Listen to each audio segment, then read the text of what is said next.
Bueno, yo creo que empezamos, ¿no?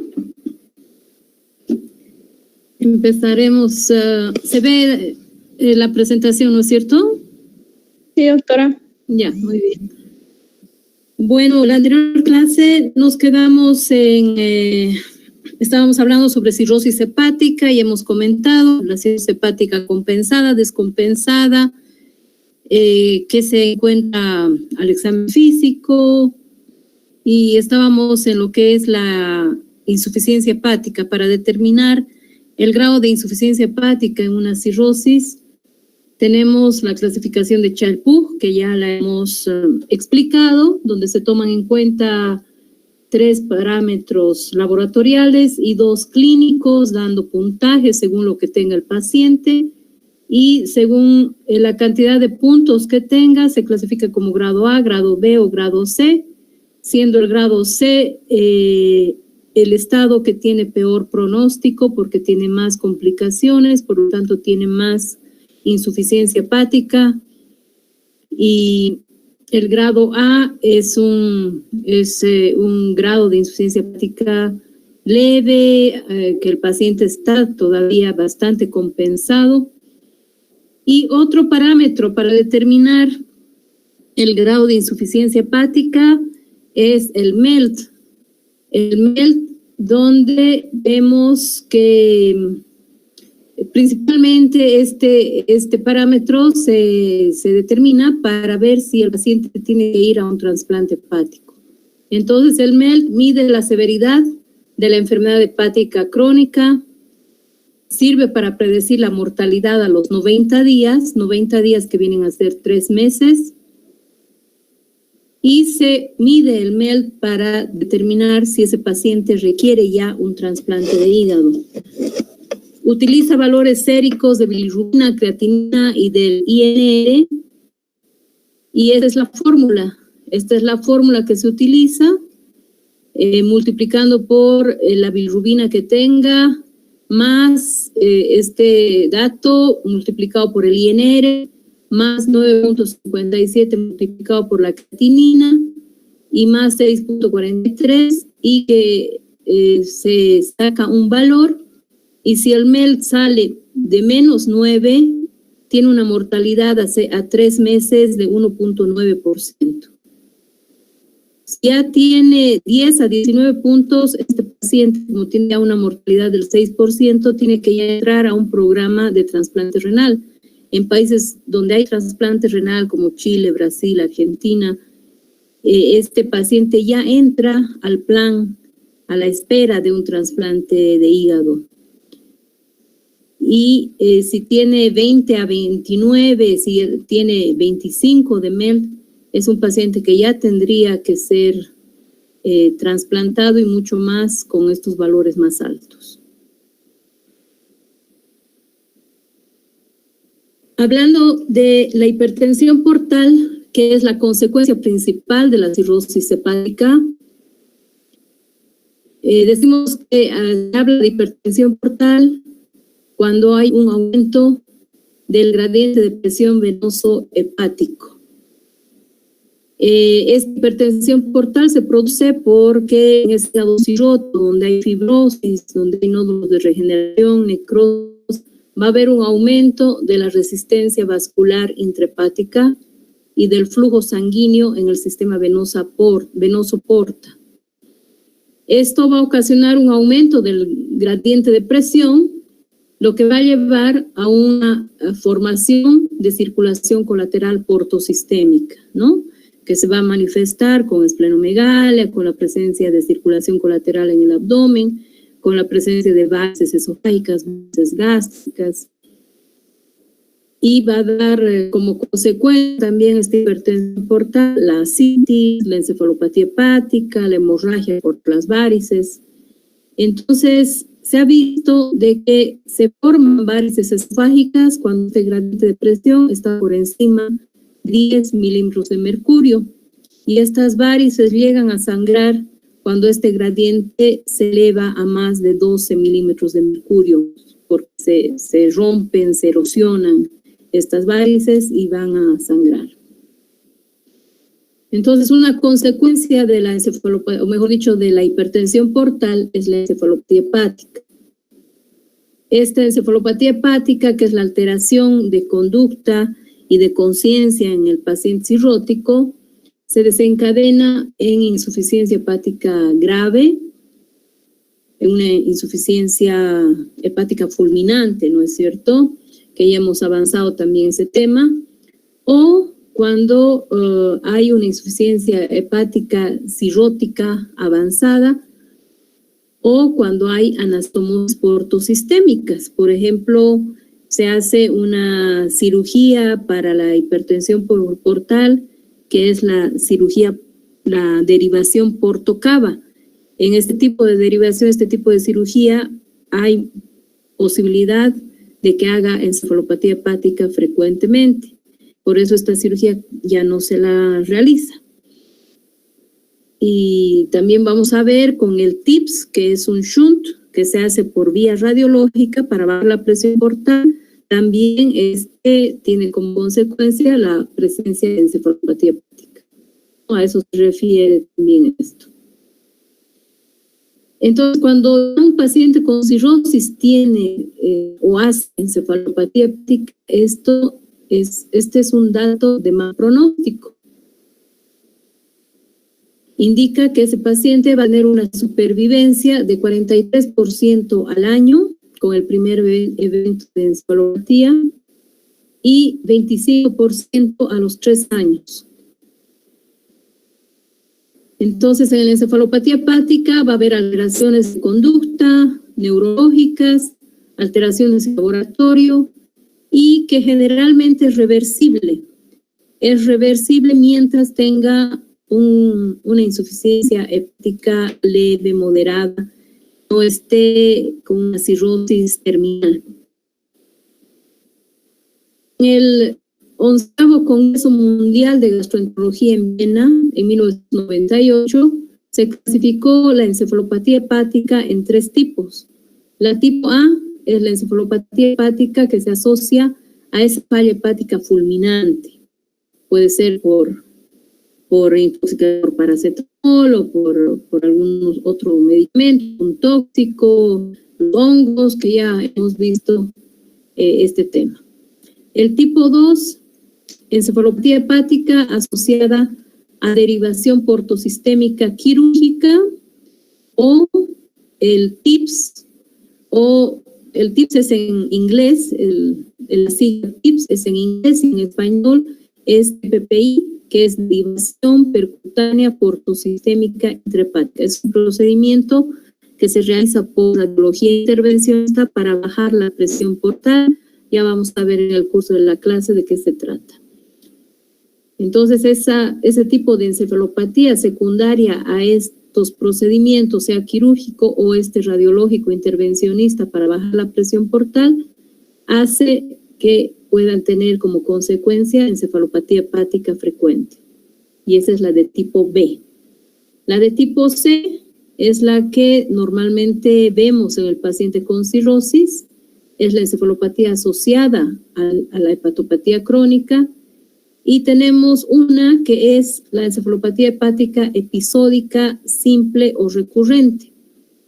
El paciente presenta encefalopatía hepática por algún gatillo, por algún evento que desencadena la encefalopatía, como puede ser una infección o puede ser la ingesta excesiva de carnes, de proteínas animales, la ingesta de alcohol en un paciente con cirrosis, y que una vez que se suspende el causal y se hace tratamiento, se da medidas a la encefalopatía, va a remitir, pero puede ser recurrente.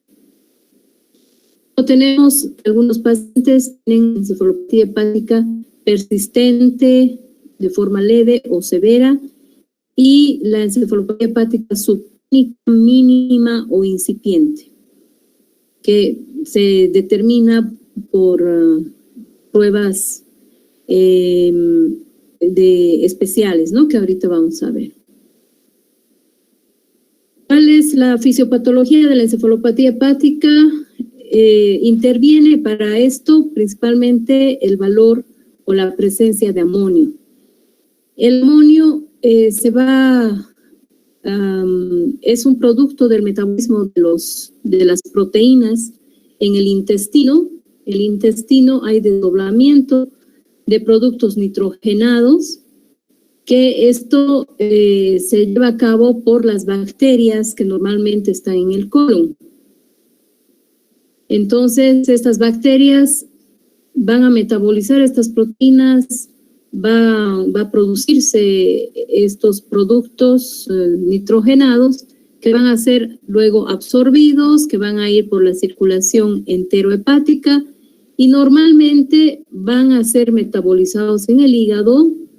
Estos productos, normalmente un 80% va a ser depurado en el hígado por medio del ciclo de Krebs y van a ser transformados en urea. Entonces, luego esto va a ser eliminado. Normalmente, este nivel en el hígado es el más bajo del organismo y los niveles en sangre de amonio también van a ser normales.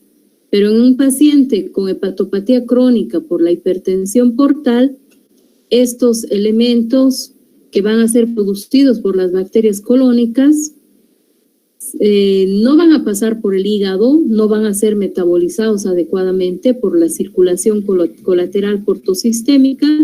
Entonces, se llegan en gran cantidad los productos tóxicos hacia el cerebro. Se transporta este amonio por las colaterales directamente a la circulación general. Entonces, en el cerebro, los astrocitos normalmente se encargan de la detoxificación del amonio en el sistema nervioso central. Convierten este amonio en glutamina. Pero en el paciente con hipertensión portal, como llega gran cantidad al cerebro de este amonio, porque no ha sido metabolizado en el hígado, llega por la circulación colateral, como hemos dicho, entonces hay gran cantidad también de glutamina. Entonces, esta glutamina se intercambia con los aminoácidos de cadena ramificada, que no son tóxicos, y con los aminoácidos aromáticos, que son tóxicos, y luego van a eliminarse hacia el plasma. Pero en el paciente con hipertensión portal, como hay gran concentración de glutamina, entonces va a haber mayor cantidad de aminoácidos aromáticos, que son tóxicos, y además de esto va a formar los falsos neurotransmisores como la octopamina y otros neurotransmisores como el GABA, como va a haber un aumento de la serotonina.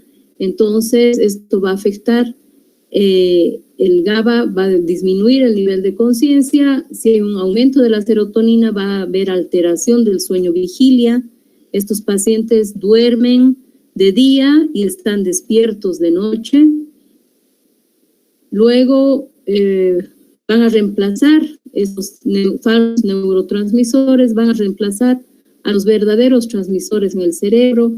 Va a haber una disminución de la norepinefrina, de la dopamina, van a inhibir la acción de la dopamina, de la adrenalina del cerebro, llevando al coma.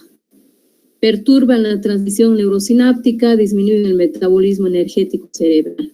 Entonces, todas estas alteraciones van a haber en el paciente con hepatopatía crónica por hipertensión portal por efecto del exceso de amonio. ¿Cuáles son los factores que van a desencadenar la encefalopatía hepática en un paciente con cirrosis o una insuficiencia hepática avanzada? Porque la encefalopatía se presenta en pacientes con insuficiencia hepática Child-Pugh-B, Child-Pugh-C. Van a ser la hemorragia digestiva, porque la sangre queda en tubo digestivo y la sangre tiene proteínas. Entonces, sobre estas proteínas van a actuar las bacterias del colon, como ya hemos visto. Si consume exceso de proteínas, especialmente proteínas animales, si un paciente con cirrosis, una insuficiencia hepática avanzada, hipertensión portal va a comer, por ejemplo, una parrillada con abundante carne, abundantes proteínas animales, seguramente al día siguiente va a estar con encefalopatía hepática. Procesos infecciosos en las mujeres es más frecuente la infección urinaria, pero una simple infección de una pieza dental puede causar la encefalopatía. Por eso es que en un paciente con encefalopatía tenemos que hacerle una revisión de la punta de los pies a la punta del pie para ver si no hay algo que ha causado la infección. Tuvimos un paciente en la caja, bueno, no era mi paciente, era de otro gastroenterólogo, pero que estaba con encefalopatía hepática varios días y no sabíamos cuál había sido el factor desencadenante. Se buscó infecciones, infección urinaria, no había ingesta excesiva de proteínas, no había excesivo uso de diuréticos, no había nada de esto, hasta que el paciente nadie se fijó que tenía un absceso en el glúteo. Creo que le pusieron una inyección previamente, había hecho un pequeño absceso ahí, y esa era la razón. Entonces, tenemos que revisarlo muy bien para ver dónde hay una infección.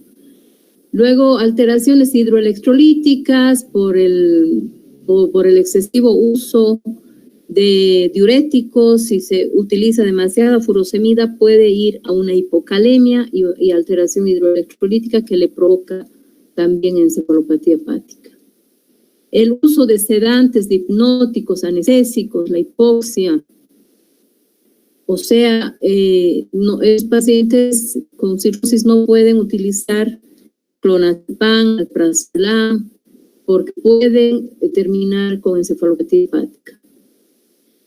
Luego, la constipación es otra causa, la diarrea, la pérdida de electrolitos y líquidos también puede ser una causa.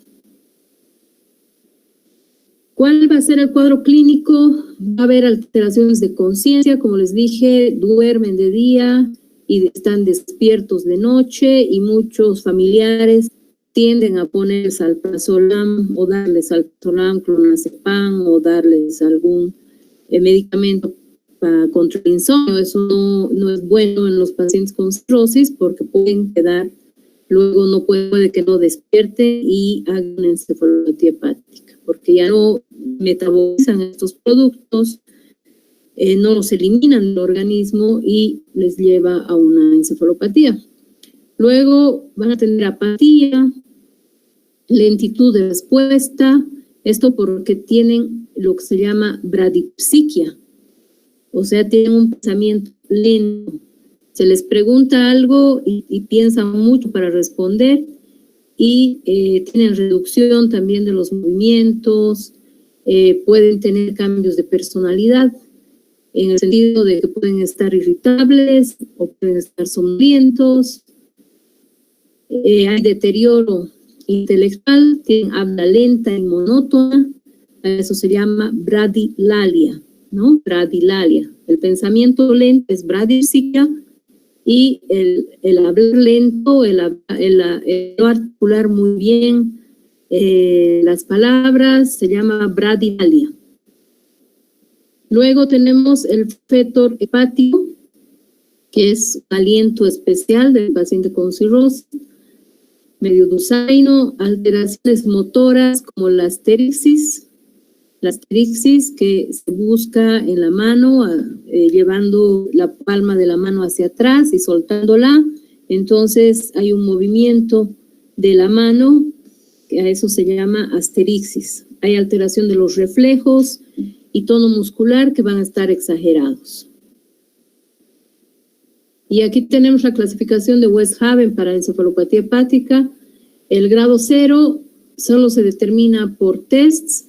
El grado 1 va a haber compromiso intelectual, va a haber bradipsiquia, pueden estar también irritables. El grado 2 más bien van a estar más somnolientos, confusos, vamos a encontrar asterixis, va a haber hiperreflexia, pero sí todavía hay control de esfínteres. En cambio, en el grado 3 ya va a haber una somnolencia mayor y el lenguaje va a ser totalmente incoherente si es que todavía no pueden responder, pero en general, mayormente estos pacientes ya están en un coma superficial, no responden a las preguntas y solamente responden al estímulo doloroso. Estos tienen una sobrevida de 40%. Y en el grado 4 ya no hay respuesta ni al estímulo doloroso ni al estímulo verbal. Están en coma, un coma hepático, incluso pueden tener convulsiones. La sobrevida es del 20%. Estos son los tests psicométricos que les hablo para encefalopatía incipiente, que es indicar al paciente que marque una línea, puede ser de números correlativos o entre números pares o entre números impares. Luego se le indica que es en un dibujo donde hay una carretera que pase el lápiz por medio de la carretera, que puede no llegar a hacerlo. También se le puede decir de que sume números simples o de que reste números simples, puede no hacerlo. Y también pues hay que ver que está orientado en tiempo, persona y espacio, que ya saben ustedes cómo se hace. También se puede hacer determinación del amonio en sangre. Y esto puede ser útil para determinar de que es alteración de conciencia por hepatopatía crónica e hipertensión portal, pero el nivel de este amonio en sangre no está relacionado con el grado. Luego le pedimos el perfil con el grado de encefalopatía hepática, ¿no? El grado de encefalopatía hepática lo determinamos por la clínica. Luego pedimos el perfil hepático para saber en qué grado de insuficiencia hepática está y pues tienen una insuficiencia hepática avanzada ellos, ¿no? Se hace estudio de líquido cefalorraquídeo para descartar otro tipo de patologías del sistema nervioso central. El electroencefalograma igualmente nos va a hacer diagnóstico diferencial con las enfermedades, encefalopatía hepática, está también anormal y es frecuente encontrar paroxismos de ondas lentas trifásicas sobre un trazado de base en la enzima.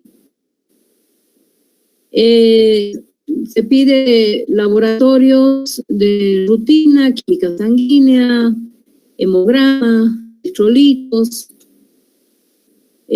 para determinar si hay alteración hidroelectrolítica o si hay leucocitosis o algún dato que nos indique un proceso infeccioso. Pues como les digo, tendremos que buscarlo, pedir examen general de orina, pedir urocultivo, hemocultivo, lo que veamos conveniente. El tratamiento se basa en la reducción de la producción y absorción de estas toxinas derivadas del tubo digestivo. Entonces, primordialmente bajar el nivel del amonio y también determinar la causa, ¿no? Buscar si ha sido hemorragia digestiva, si ha habido exceso de consumo de proteínas, si tiene alguna infección, buscar esto y corregir, porque si es que nada más le damos medidas antiencefalopatía hepática, puede ser que salga, pero si no corregimos el evento que ha causado la encefalopatía, va a volver a presentar la encefalopatía. Entonces tenemos que buscar la causa y tratarla. Habrá que hacer un buen manejo de líquidos y electrolitos. La hipocalemia, la hipomagnesemia también nos lleva a encefalopatía, ¿no? El desequilibrio hidroelectrolítico. Entonces hay que ver si no tiene déficit, una hipocalemia por excesivo uso, por ejemplo, de furosemida, que tienen pacientes ascitis, edema de miembros inferiores y les dan furosemida en dosis grandes para depletar este edema de miembros inferiores, para disminuir la ascitis, pero hay que manejar con cuidado en los pacientes con cirrosis, porque si provocamos hipocalemia, puede entrar en encefalopatía. Entonces tenemos que hacer reposición de electrolitos según el ionograma. Luego, evitar las infecciones. Si tiene tenido una hemorragia por varices, las guías dicen que habrá que darle ceftriaxona 1 gramo cada día. Esto para si tiene ascitis, que se tiene que evitar de que haga una peritonitis bacteriana espontánea y entonces tenemos que evitar procesos infecciosos. Luego se le pone enemas. Enemas puede ser con agua simple o solución salina, o ponerle al agua con el que vamos a hacer el enema lactulosa. Puede ser en enemas que se utiliza la lactulosa o también vía oral. Y la dieta se aconseja en encefalopatía hepática una dieta con 40 gramos de proteína vegetal. También se tiene que utilizar antibióticos no absorbibles y actualmente se prefiere usar la rifaximina. Antes se utilizaba la neomicina, la minoxidina y en nuestro medio el metronidazol, que lo tenemos en cualquier centro hospitalario. El metronidazol a dosis de 500 miligramos vía oral o vía endovenosa, si estaban en encefalopatía grado 3 o 4, cada 8 horas. Sin embargo, ahora, por las guías, por los estudios que se han hecho, por estudios multicéntricos, etcétera, entonces se ha visto de que la rifaximina tiene mejores resultados. Entonces las guías recomiendan ahora el uso de la rifaximina 1200 miligramos día, es vía oral, asociada con la lactulosa. Lactulosa es un agente que nos lleva nos produce, es un azúcar, ¿no es cierto? En su composición tiene lactulosa, que es un azúcar que nos va a provocar en el paciente una diarrea osmótica. Entonces nos va a aumentar la frecuencia de las deposiciones, eso es lo que queremos para que elimine el amonio en las heces y no se absorba. Entonces, vamos a querer que ese paciente tenga entre 2 y 4 deposiciones día. Va a acidificar la luz del colon, lo que va a reducir la síntesis de amonio por las bacterias, va a disminuir la absorción del amonio y va a eliminarlo por heces. Entonces, bastante efectivo para la encefalopatía hepática. En caso de que no esté mejorando el paciente con la lactulosa y la rifaximina, más los enemas evacuantes, la dieta, entonces podemos utilizar la L-nitina, L-aspartato, que viene en sobres a diluir en líquido, o también viene por vía endovenosa. Entonces, dependiendo del grado de encefalopatía hepática del paciente y si es que puede tolerar vía oral o no, se le da este medicamento vía oral o endovenoso. La L-ornitina, L-aspartato proporciona un sustrato para la síntesis de urea y el metabolismo de la glutamina. Entonces, de esa manera disminuye el exceso de amoníaco. Se da por vía endovenosa o por vía oral. La encefalopatía reversible, como les digo, mientras no esté con insuficiencia hepática muy grado 4, con un coma hepático, con una insuficiencia hepática avanzadísima y con una cirrosis terminal, va a ser reversible. Si no, pues va a entrar en coma hepático y va a fallecer porque además va a tener otro tipo de complicaciones si está en una insuficiencia hepática muy avanzada. Entonces, encefalopatía hepática crónica en un paciente que tiene esa encefalopatía hepática larvada, incidente, que ya hemos visto los tipos de encefalopatía hepática en pacientes con cirrosis.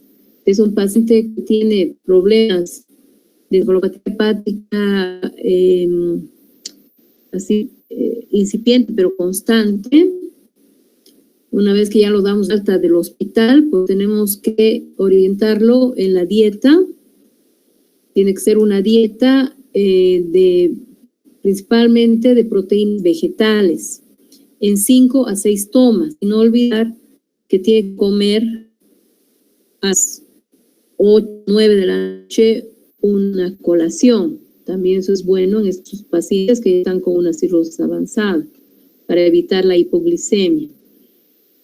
Las proteínas vegetales provocan que el paciente tenga más frecuencia en sus deposiciones, pero tampoco, o sea, vamos a vigilar también que tenga un buen equilibrio hidroelectrolítico, ¿no?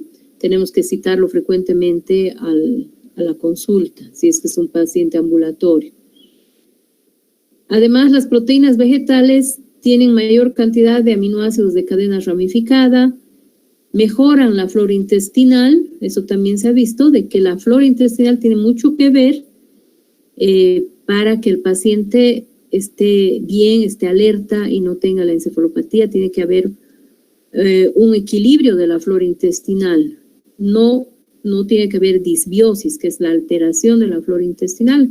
Incluso se están haciendo estudios con el uso de probióticos para mejorar la flora y que esos pacientes estén más estables.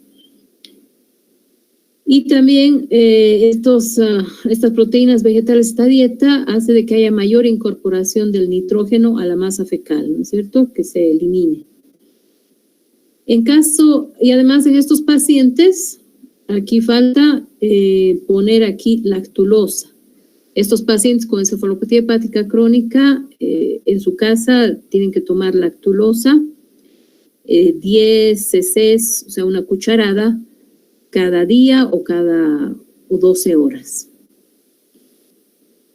Y si no hay muy buena respuesta, en los momentos en que no hay buena respuesta, se les indica la rifaximina también, rifaximina unos 10 días y luego nuevamente se tiene que continuar solo con lactulosa y la dieta.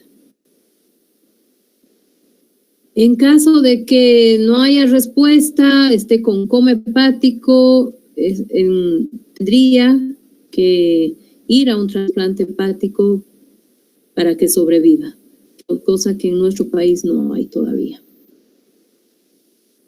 Bueno, hablando de la ascitis, que es la otra complicación por hipertensión portal, tenemos que los pacientes con cirrosis hepática tienen un estado circulatorio hiperdinámico con vasodilatación periférica que va a disminuir el volumen sanguíneo arterial efectivo, y esto va a provocar la activación de sistemas neurohumorales como la activación del sistema renina, angiotensina, aldosterona.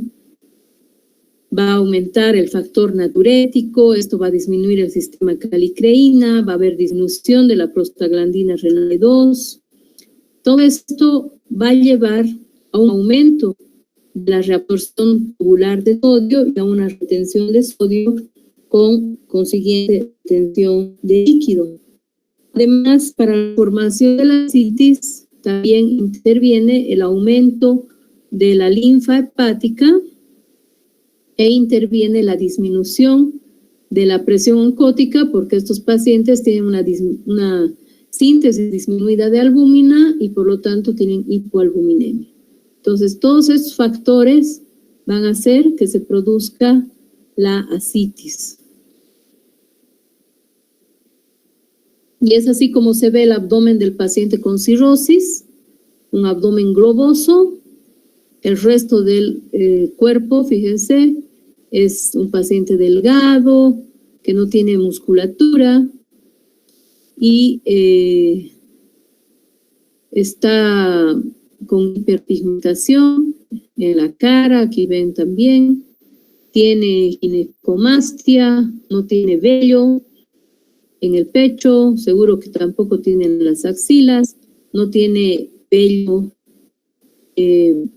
pubiano, no tiene esa imagen romboidal del vello pubiano, sino más bien va a ser de tipo ginecoide.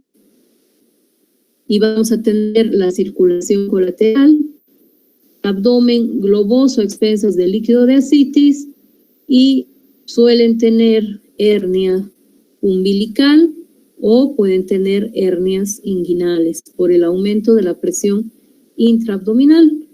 Y bueno, tienen el signo de la onda ascítica positiva y tienen también esa matidez cambiante a la percusión. ¿No es cierto? ¿Cómo se maneja la ascitis? Si es una ascitis leve, esa determinación de ionograma y también del sodio urinario. Si tiene un sodio urinario mayor a 50 miliequivalentes por día, entonces puede que nada más con restricción de sal, la dieta, pueda controlarse esta ascitis. Entonces se indica que consuma menos de 2 gramos al día o 2 gramos de sal al día y va a mejorar esta ascitis. Y el reposo relativo quiere decir que no esté caminando todo el día, que no esté en bipedestación todo el día. Entonces eso también va a ayudar a que disminuya la ascitis y el edema de miembros inferiores, si es que lo tuviera. Pero en estos casos generalmente solo tienen ascitis leve.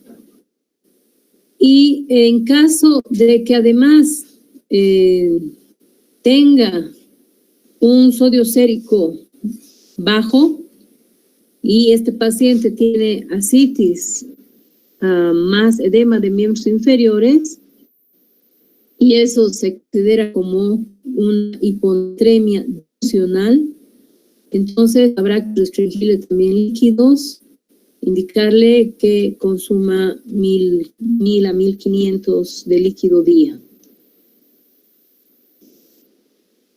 Si el sodio urinario está de menos de 50 miliequivalentes día y persiste con la ascitis a pesar de las medidas anteriores de restricción de sodio, de reposo relativo, ya está indicado darle diuréticos. El uso de diuréticos para aumentar el balance nitrogenado negativo, el balance negativo no es nitrogenado, aquí es para el balance negativo de sodio al inhibir la reabsorción renal tubular distal. Entonces se le puede dar espironolactona y se prefiere dar espironolactona porque la espironolactona es un ahorrador de potasio. Entonces no le va a provocar esa hipocalemia que no queremos para evitar la encefalopatía. Se le da inicialmente espironolactona a una dosis de 100 miligramos día. Y hay que saber que la espironolactona no le va a hacer orinar inmediatamente. La respuesta puede tenerla recién el segundo día o tercer día de haber dado el diurético. Entonces hay que esperar un poco la respuesta. Indicarle que no consuma sodio, que tome su medicamento y si está hospitalizado el paciente, se controla la diuresis en forma diaria. Las enfermeras tienen que medir los líquidos, tienen que anotar líquidos administrados, líquidos eliminados en todos los turnos para que el médico cuando vaya vea la hoja de líquidos y ahí se dé cuenta cuánto efecto está haciendo el diurético y además Se indica tomar peso diario y, si es posible, también el perímetro abdominal diario para ver la respuesta a los diuréticos. En caso de que no estuviera respondiendo, no estuviera eliminando los líquidos, no estuviera perdiendo peso el paciente, entonces se puede aumentar la dosis de espironolactona hasta 400 miligramos día. Y además se puede asociar con furosemida. Si no hay respuesta solo a la espironolactona, se asocia con furosemida, y también la furosemida se puede ir aumentando la dosis según respuesta, pero también haciendo control diario de los electrolitos y sobre todo de la función renal, porque tenemos que manejar de forma adecuada los diuréticos, el equilibrio hidroelectrolítico y evitar de llevar a este paciente a un síndrome hepatorrenal, a una alteración de la función renal. Entonces, ¿cómo vamos a valorar la respuesta a los diuréticos? Si está con edema de miembros inferiores, además de ascitis, lo que tenemos que esperar con los diuréticos y todas las medidas que tomamos es que el paciente pierda 1 kilo de peso día con ascitis y edema de miembros inferiores, es decir, tiene un síndrome acítico hepatoso. Con el tratamiento tendría que perder 1 kilogramo de peso día para decir que está bien el tratamiento, que está respondiendo. Si solamente tiene ascitis, con que pierda medio kilo, podemos estar tranquilos. Y el perímetro abdominal, si pierde 1 centímetro día, también es algo bueno. No querramos que pierda más peso o más perímetro abdominal, no, porque va a tener un desequilibrio hidroelectrolítico y puede ir a un síndrome hepatorrenal. Y como les digo, hay que monitorizar los laboratorios de forma diaria y la diuresis diaria, si es que el paciente está hospitalizado. Los diuréticos vamos a suspender si el paciente presenta otro tipo de complicaciones, como hemorragia de varices, como alteración de conciencia, si presenta una peritonitis bacteriana espontánea, que es una infección de líquido de ascitis, si es que vemos que su creatinina está subiendo, si anormalidades electrolíticas severas, si vemos que está deshidratado o está entrando en hipotensión, que es otro dato que podría estar yendo a un síndrome hepatorrenal. En ascitis refractaria al tratamiento médico, o sea, con todas estas medidas, la subida de dosis de diuréticos, y no hay respuesta, el paciente no está con buena diuresis, entonces habrá que hacer una paracentesis evacuadora. Es un paciente con ascitis, atención, que no le está dejando respirar, entonces ahí está indicado hacer una paracentesis evacuadora. No hay respuesta a diuréticos ni la dieta, y en estos casos pues el pronóstico es malo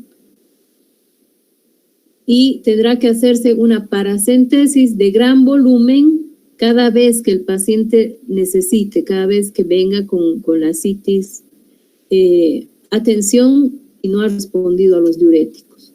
Y se hace una punción en un punto que es similar al punto de McBurney, pero en el lado derecho. El punto de McBurney, no, el lado izquierdo, ¿no? Porque el punto de McBurney, ¿para qué es el punto de McBurney? Chicos. Apendicitis. Apendicitis, ¿no? El apéndice está en el lado derecho.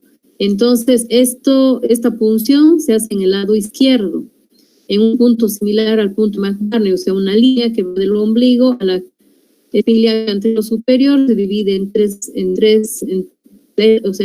partes, y en la unión del tercio inferior con el tercio medio, generalmente es ahí el punto donde hay que hacer la punción con una bránula gruesita, claro, haciendo primero la asepsia, la antisepsia con guantes estériles. Hay que tener mucho cuidado de no meter infección al líquido de ascitis.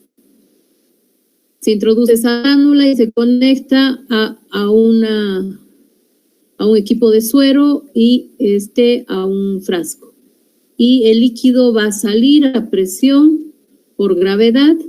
Entonces, tenemos que el paciente tiene que estar con soluciones, ¿no? Con una vía periférica, y a través de la vía periférica, si se ha sacado menos de 5 litros, se le pone Dextran 70, 100 cc por cada litro. Pero si se saca más de 5 litros, que es lo que generalmente sacamos, de 5 a más litros, se le tiene que reponer albúmina, pasarle albúmina 8 gramos por litro.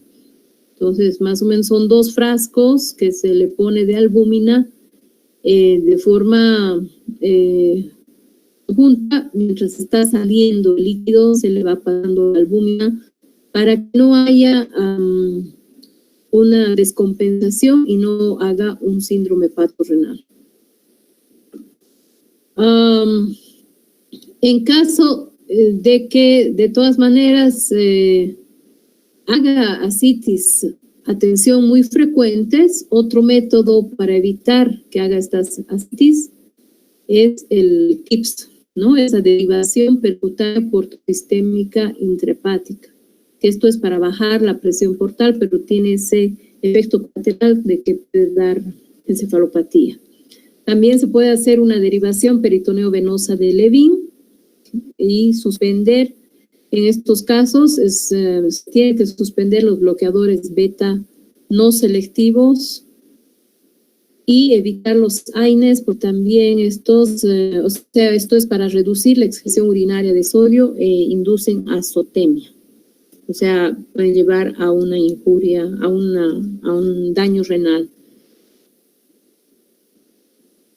Bueno, hablando de otra complicación, que es el sangrado por varices esofágicas. En todo paciente que se le diagnostica cirrosis o que se sospecha cirrosis, tenemos que pedir una endoscopía digestiva alta para valorar si es que tiene varices. Entonces, ante la sospecha clínica de cirrosis, es recomendable realizar endoscopía de cribado, ¿no? Detección de varices. En la endoscopía debe registrarse la presencia o ausencia de varices, el tamaño de las mismas, su localización, su extensión, y tenemos que valorar también el fondo gástrico, porque ahí también pueden haber varices, y también tenemos que determinar datos de que esas varices puedan llegar a sangrar. Estos datos de que estas varices puedan romperse, pueden erosionarse y sangrar, es la presencia de signos rojos, son unas chitas rojas sobre las varices. Pueden haber también especie de telangiectasia sobre las varices, que eso también es un dato de riesgo de que estas varices se rompan, o los hematoquistes, ¿no? Que son como unos quistes de sangre que se encuentran en las varices, que se llaman hematoquistes. Entonces, esos datos tenemos que valorar para ver si ese paciente tiene gran riesgo de sangrar. Pues hay que hacerle una ligadura de las varices para que no sangre. Se definen como pequeñas las varices que se aplanan o colapsan cuando se examinan con el esófago distendido a plena insuflación. O sea, cuando estamos haciendo la endoscopía, introducimos aire para avanzar el endoscopio, porque el esófago es un tubo, ¿no es cierto? Entonces, lo ensanchamos un poquito el esófago para introducir el endoscopio, y al introducir aire, si las varices que están en el tercio inferior del esófago se aplanan, quiere decir que son varices pequeñas. Pero si todavía se ven, a pesar de meter aire, se las llama varices grandes. Actualmente, la clasificación de las varices, según el consenso de Baveno. Baveno es una reunión de expertos en hipertensión portal que se realiza en Italia cada 2 años y que ahí determinan cuál va a ser la guía de manejo de la hipertensión portal y de manejo de hemorragia de varices, ¿no? Entonces ellos han indicado de que las varices ahora tienen que hablarse de varices pequeñas y varices grandes. Un parámetro de laboratorio muy frecuentemente asociado a la presencia de varices es la trombocitopenia o plaquetopenia. En cirrosis compensada, una cifra de plaquetas inferior a 150,000 por milímetro cúbico se asocia de manera independiente a la presencia de varices en la endoscopía, ¿no? Entonces hay que tomar en cuenta esa situación, que si es un paciente que tiene plaquetas bajas, pues es muy probable que tenga varices, que tendríamos que confirmar por endoscopía. ¿Y por qué tiene trombocitopenia? El paciente con cirrosis. Por el hiperesplenismo. Por el hiperesplenismo, porque tiene esplenomegalia, ¿no es cierto? Y la esplenomegalia es un signo de hipertensión portal. Entonces, por eso esto vendría a ser algo lógico. Pero muchas veces no nos fijamos, no prestamos atención. Entonces, el hecho de que tenga trombocitopenia ya nos indica que es seguro que el paciente tenga varices. En Estados Unidos mueren 30,000 personas por insuficiencia hepática crónica y por lo menos un tercio desarrollan hemorragia digestiva varicosa. Y aquí ven la presencia de varices grandes y estas son varices gástricas que se ven en el fondo gástrico y aquí está el mismo endoscopio que está entrando al estómago, ¿no? Y podemos tener varices esofágicas, varices esófago-gástricas o podemos tener varices gástricas aisladas. Estas son varices esofágicas pequeñas.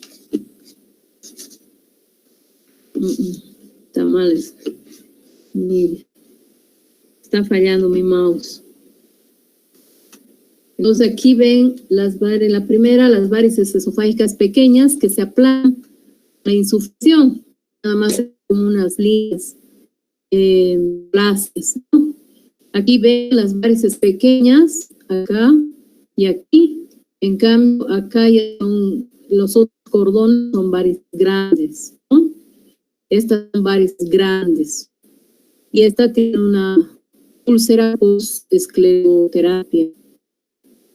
Esta es una varice gástrica, del fondo gástrico, que a la que está inyectando cianoacrilato. El tratamiento para la varice gástrica es la inyección de cianoacrilato para hacerla desaparecer. Y esta es una imagen de una gastropatía hipertensiva, donde ven esta imagen típica como piel de serpiente. Ven los puntos rojizos y cuando sangra de esta gastropatía hipertensiva, sangra como de coladera, ¿no? Se dan cuenta cuando ponen agua a una coladera, ¿cómo sale? Entonces así sale la sangre de acá, cuando hay un sangrado por hipertensión portal. Pero no es muy, muy grave, no, generalmente no tienen alteración hemodinámica severa. En cambio, la hemorragia por varice esofágica o varice gástrica sí nos da gran alteración hemodinámica. Puede llegar a tener un shock hipovolémico y puede fallecer. Esta es la clasificación de Sarin para las varices gástricas. Tenemos que las varices gastroesofágicas, ¿no? O sea, viene desde el esófago hacia el estómago. Podemos hablar de las de tipo 1 y las de tipo 2. La de tipo 1 son varices esofágicas y que se continúan con las varices gástricas que se extienden de 2 a 5 centímetros por debajo de la unión gastroesofágica sobre la curvatura menor del estómago y suelen ser rectas, ¿no? Sobre la curvatura menor. Y las de tipo 2 se extienden más allá de la unión esófago-gástrica hacia el fondo del estómago y suelen ser largas y sinuosas y son bastante, hay que temer que sangren estas varices. Las varices gástricas aisladas, que estas pueden presentarse por hipertensión portal, por la cirrosis, pero también suelen presentarse por una trombosis de la vena esplénica posterior a una pancreatitis severa. También pueden aparecer estas varices gástricas aisladas. La de tipo 1 se localiza en el fondo del estómago, cerca del cardias, ¿no? Acá está. Y las de tipo 2 son varices ectópicas presentes en el estómago o en el duodeno. Entonces, esas son las de tipo 2, que son varices gástricas aisladas. Es importante, entonces, hacer el diagnóstico de varices por endoscopía cuando se tiene un paciente con cirrosis y evitar el primer evento de hemorragia. Si vemos que tiene varices que antes se llamaban grado 2, grado 3 y ahora son las varices grandes, la prevención se la hace dándole beta bloqueantes, como se le puede dar propranolol, nadolol, y actualmente se prefiere el carvedilol. Es mejor tolerado por los pacientes con cirrosis, el carvedilol. Estos disminuyen la presión portal al disminuir el flujo sanguíneo esplácnico y, por lo tanto, también disminuye el flujo a nivel de las colaterales portosistémicas. Disminuye el flujo a nivel de las varices y hace que no sangren. El bloqueo beta 1 reduce el gasto cardíaco y causa vasoconstricción esplácnica por activación refleja de los receptores beta adrenérgicos de la circulación esplácnica. Y el bloqueo beta 2 induce a vasoconstricción esplácnica y sistémica. Todo esto hace de que baje la presión portal y baje este flujo, ¿no es cierto? Que es lo que queremos. Ahora, ¿qué dosis se utiliza? Se utiliza una dosis. Primero tenemos que, antes de dar este tipo de medicamentos, tenemos que tomar la presión, o sea, los signos vitales al paciente, ¿no? Y si tiene una frecuencia cardíaca, digamos, de 75, se le tiene que dar una dosis que baje esa frecuencia cardíaca en un 25%. O sea, más o menos 15 milímetros de mercurio, ¿no? Menos 75 menos 15, que tenga una frecuencia cardíaca de 60 con el uso del medicamento. Puede ser, antes más o menos usábamos el propranolol, medio comprimido en la mañana, medio comprimido en la noche. Y veíamos cómo estaba la frecuencia cardíaca. Tenía que haber bajado 25% de la inicial para decir que la dosis estaba haciendo efecto sobre la presión portal.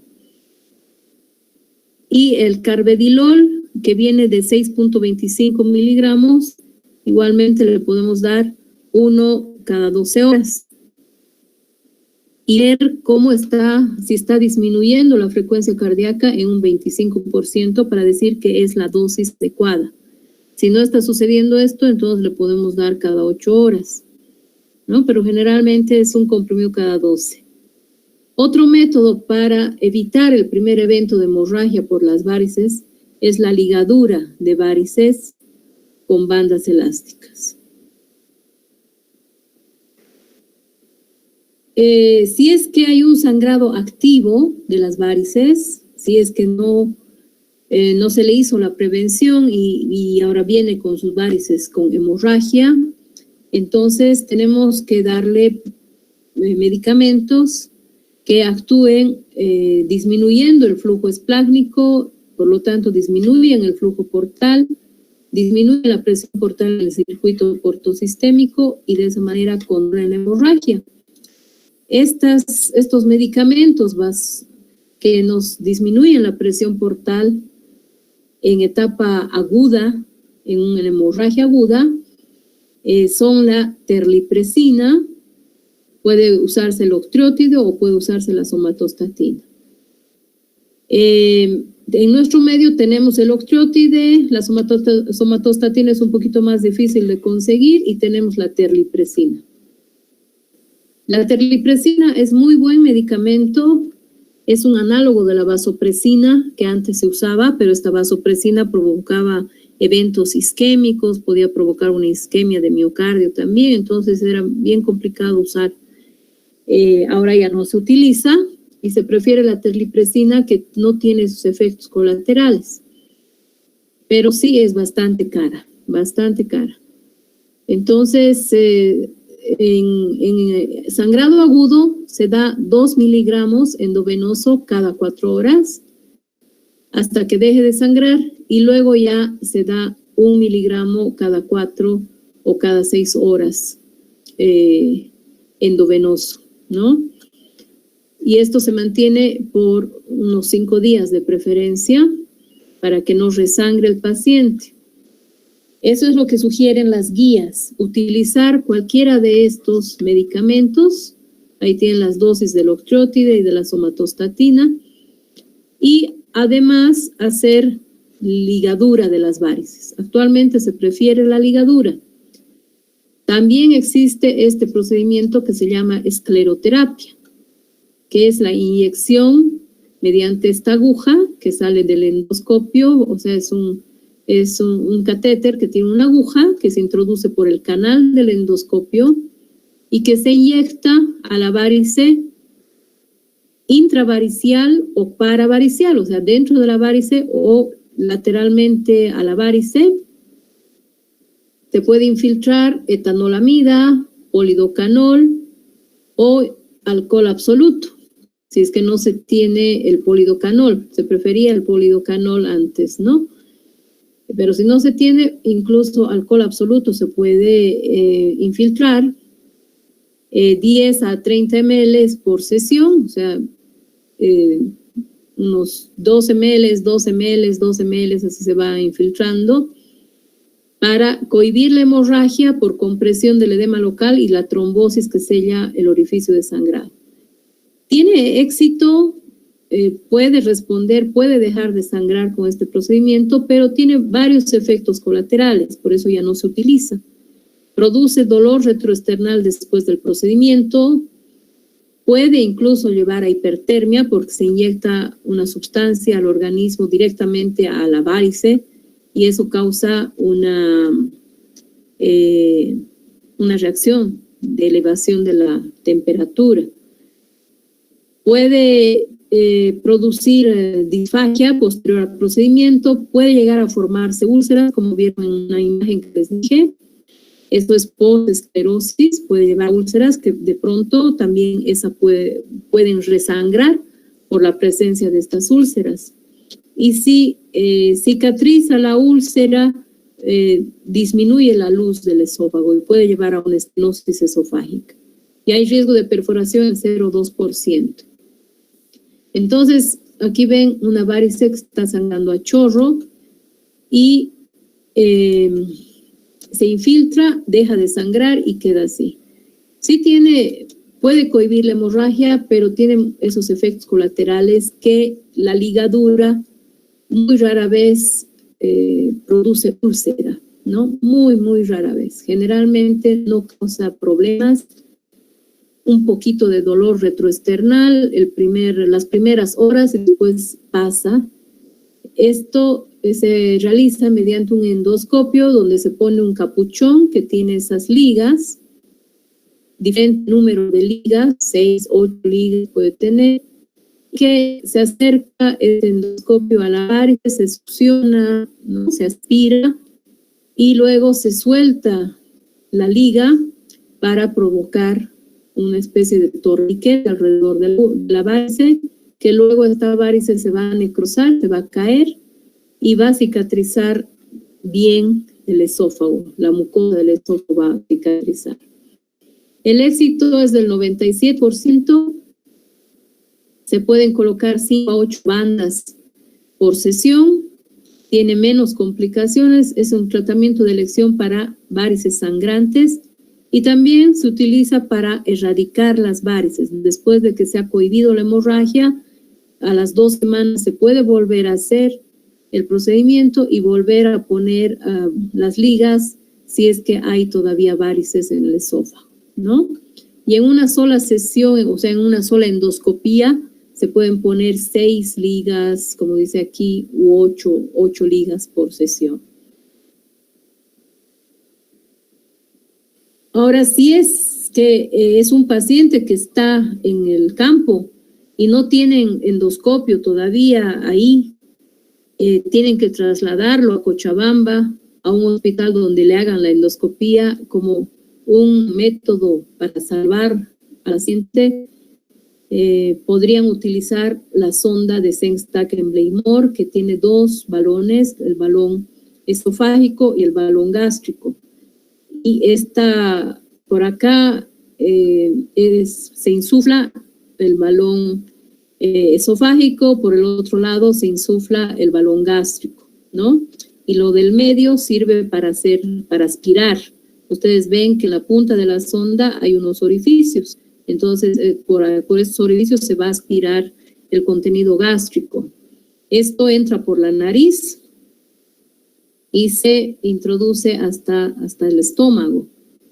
Ya cuando está en el estómago, se insufla este balón con 200 cc de aire y este otro se insufla con unos 60 cc más o menos. Y luego se conecta, esta parte se conecta a un esfigmomanómetro, a un tensiómetro que le sacan la gomita, ¿no?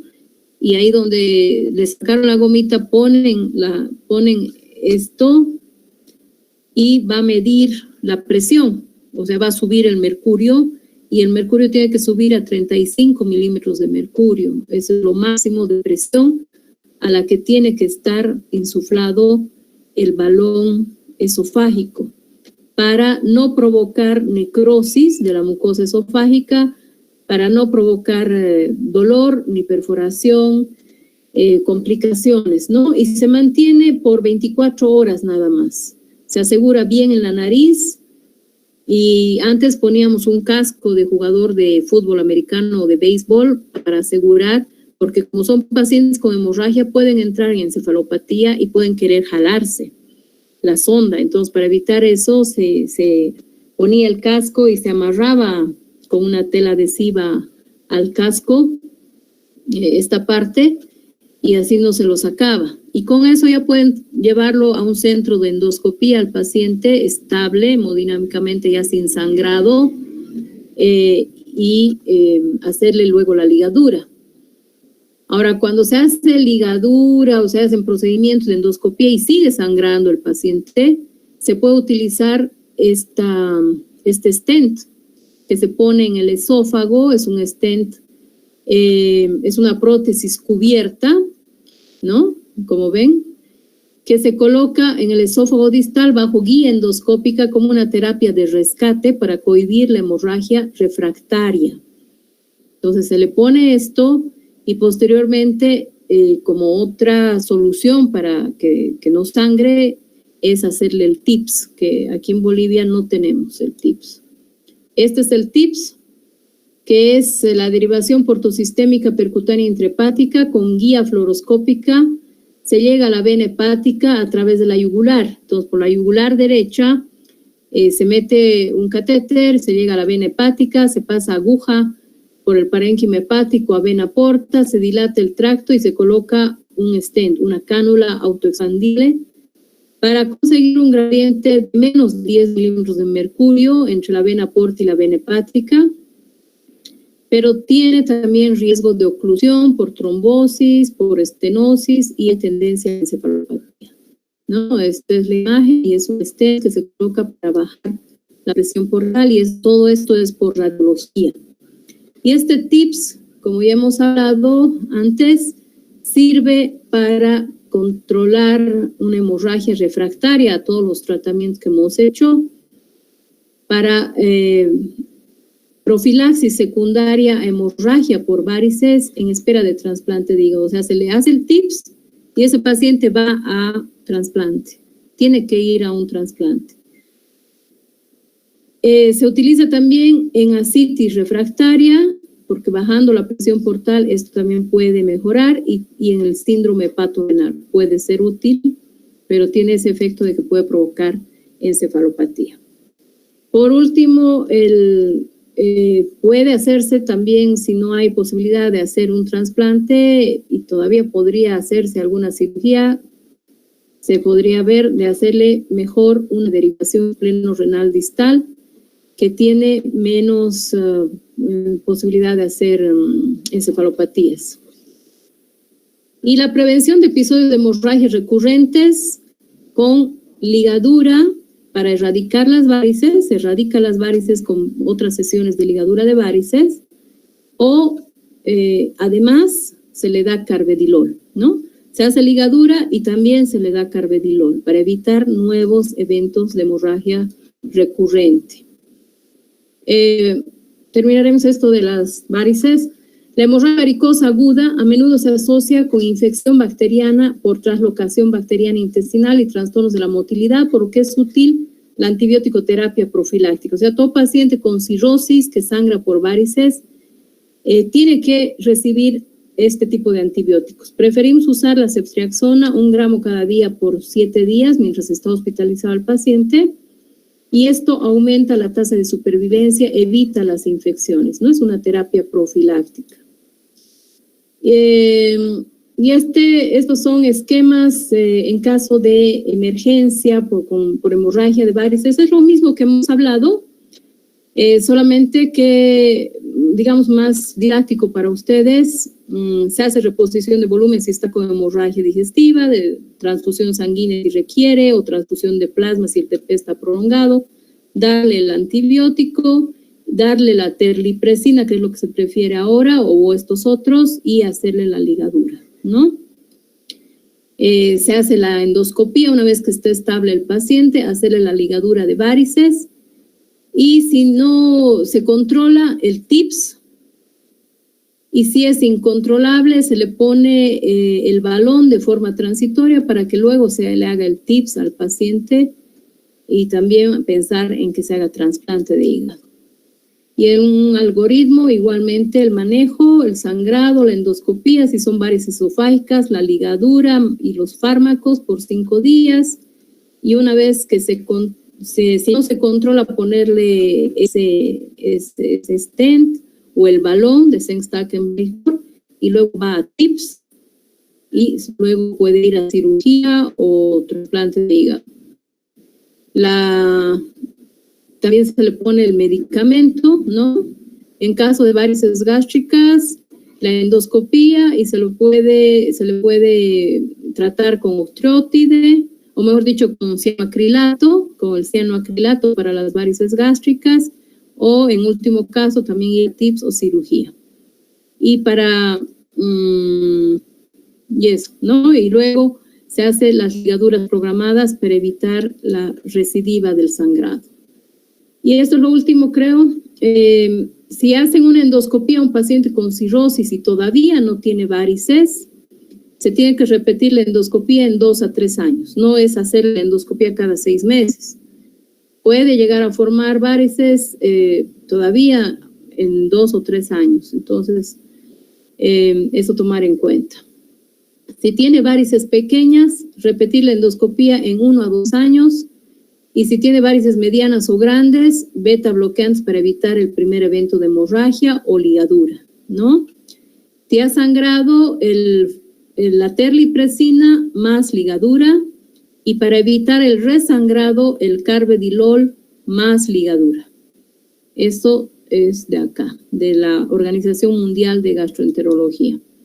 Y para las varices gástricas se utiliza el cianoacrilato. Nada más. Mañana terminamos con síndrome hepatorrenal y peritonitis bacteriana espontánea, y ya entramos a páncreas. Me extendí, ¿no? Bueno. No, doctora. Gracias, doctora. Bueno, por nada, mañana nos vemos. Mañana hablamos. Chao, chicos. Doctora. Chao, que les vaya bien. Hasta mañana, doctora. Hasta mañana, doctora. Gracias. Por nada.